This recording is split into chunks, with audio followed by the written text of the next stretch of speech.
Thank you. Thank you. In this campaign, we have a fundamental choice. Will we protect our country and our allies, advance our interests and our deals, do battle where we must, and make peace where we can? Or will we entrust our place in the world to someone who just hasn't learned the lessons of the last decade? We've all learned.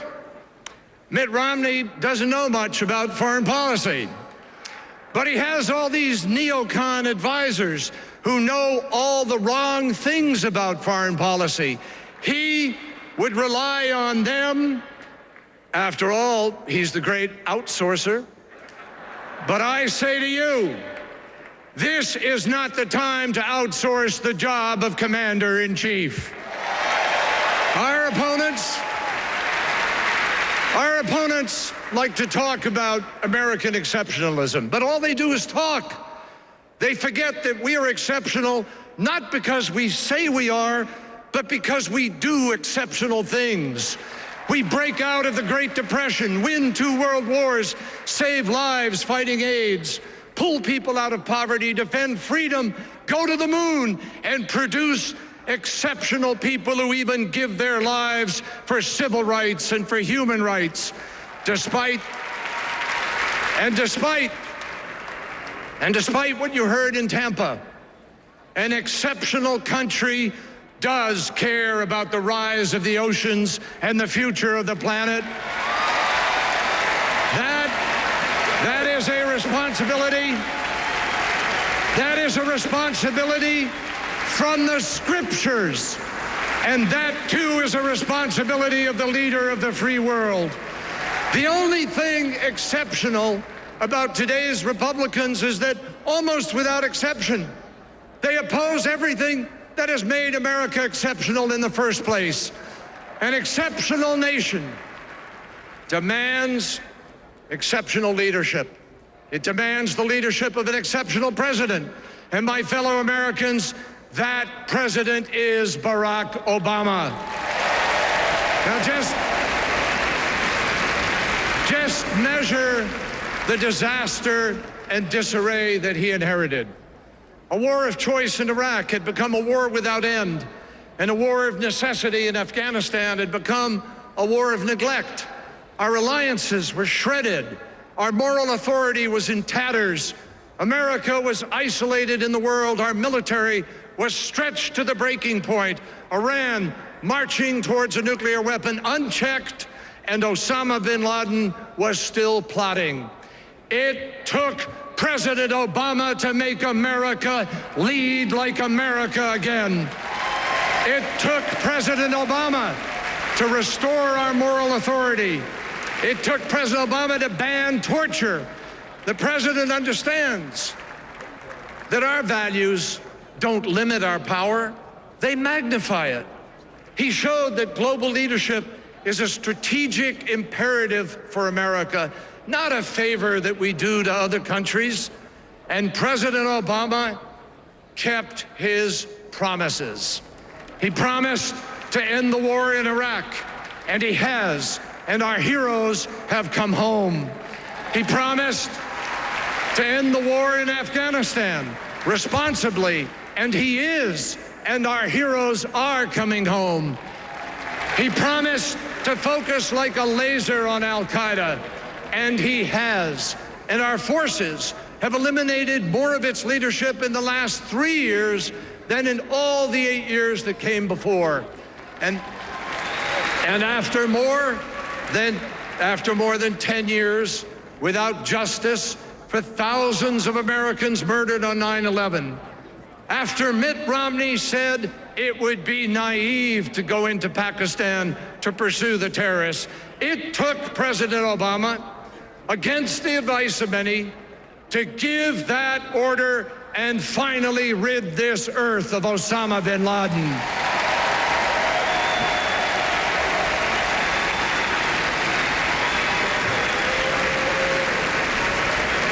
Ask Osama bin Laden if he is better off now than he was 4 years ago.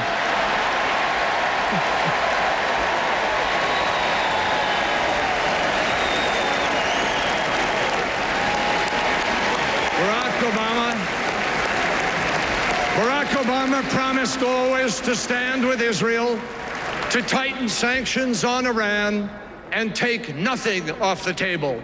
Again and again, the other side has lied about where this president stands and what this president has done. But Prime Minister Netanyahu set the record straight. He said, our two countries have exactly the same policy. Our security cooperation is unprecedented. And when it comes to Israel, my friends, I'll take the word of Israel's Prime Minister over Mitt Romney any day.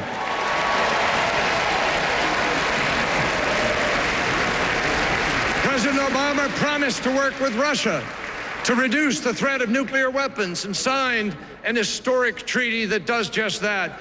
He promised to lock down nuclear materials around the world, and he has done just that.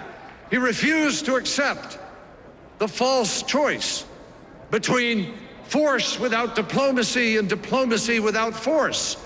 When a brutal dictator promised to hunt down and kill his own people like rats, President Obama enlisted our allies, built the coalition, shared the burden, so that today, without a single American casualty, Muammar Gaddafi is gone and the people of Libya are free. So, on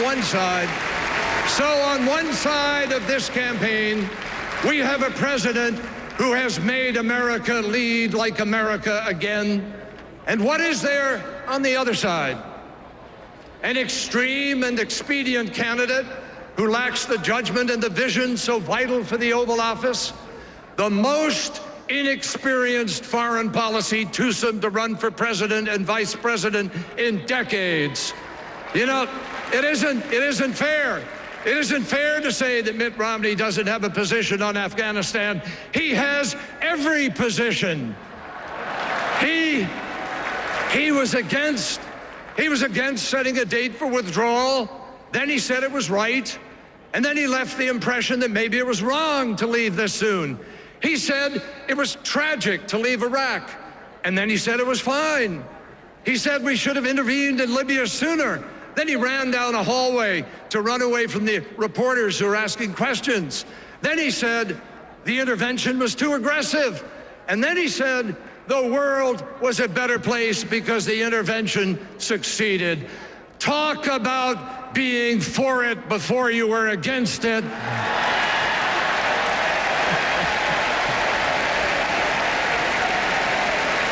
Mr. Romney, here's a little advice. Before you debate Barack Obama on foreign policy, you better finish the debate with yourself.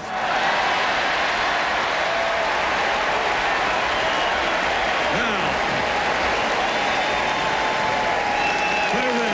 President Mitt Romney, President Mitt Romney. Three very hypothetical words that mystified and alienated our allies this summer. For Mitt Romney, an overseas trip is what you call it when you trip all over yourself overseas. You know, it wasn't a goodwill mission, it was a blooper reel. But a Romney-Ryan foreign policy would be anything but funny. Every president of both parties for 60 years has worked for nuclear arms control, but not Mitt Romney.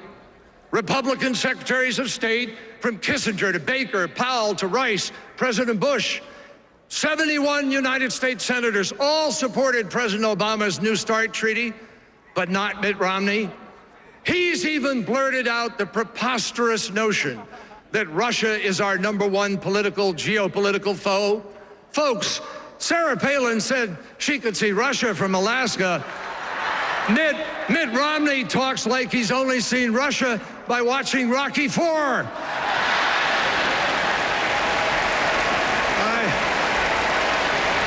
tell you. So here's the choice. Here's the choice in 2012. Mitt Romney out of touch at home, out of his depth abroad, and out of the mainstream, or Barack Obama, a president who is giving new life and truth to America's indispensable role in the world, a commander-in-chief who gives our troops the tools and training they need in war, the honor and help they have earned when they come home. A man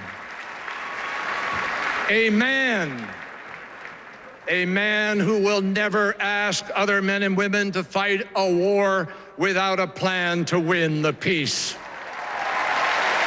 And let me say something else.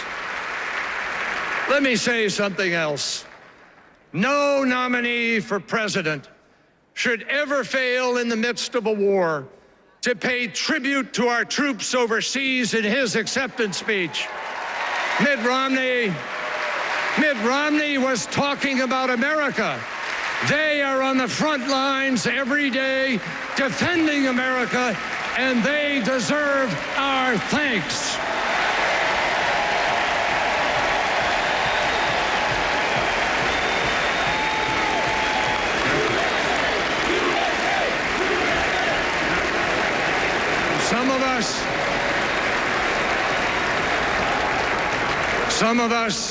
Some of us from a prior war remember coming home was not always easy.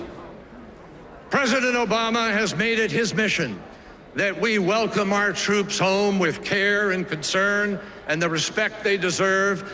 That is how an exceptional nation says thank you to its most exceptional men and women. Mitt Romney says he believes in America and that he will restore American exceptionalism. I have news for him. We already have an exceptional American as president, and we believe in Barack Obama. Thank you, and God bless America.